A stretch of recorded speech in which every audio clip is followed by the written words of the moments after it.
Good evening.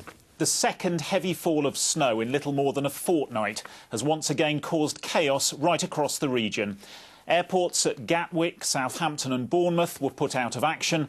Trains struggled to maintain an emergency timetable. Motorists faced hazardous conditions and there have been scores of accidents.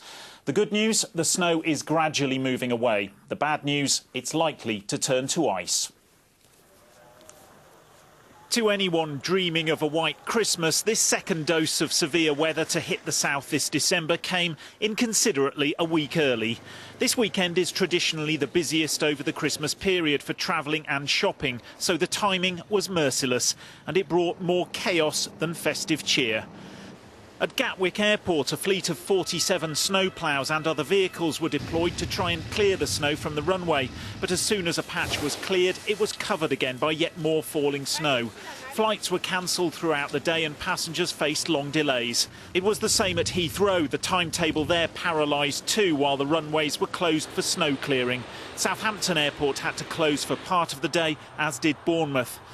The worst of the weather passed in a sweeping band across the Thames Valley and into the east of the region, so how much you struggled depended on where you lived. In Oxfordshire today, the gritters were out and about, but the snow was coming down faster than they could grit. The authorities were warning motorists not to take to the roads unless they really had to, but getting back into your driveway was just as hard as getting out.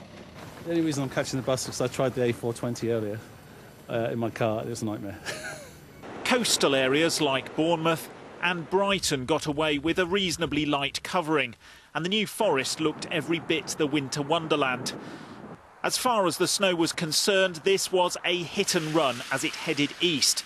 But as the sunshine began to melt the snow away, the real danger could lie ahead. Temperatures are really struggling. In fact, they're not really getting above freezing over the next few days. And on untreated surfaces, it could be quite treacherous out there. We've got some low pressure, which is hovering along the English Channel. And with that, there'll be some snow flurries across the south coast. But other than that, again, it's the ice, not the snow that we're worried about now. These Christmas shoppers in Basingstoke hadn't been put off.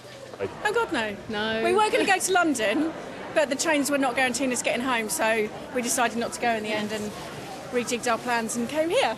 It's not too bad. I've come up from Devon last night and it's worth staying there. If you weren't planning to get behind the wheel or to catch a plane, for some at least a day after the schools broke up, the snow's timing couldn't have been better. Well, parts of Kent have borne the brunt of today's snow. Trains have been disrupted and traffic has ground to a standstill in many areas. Our reporter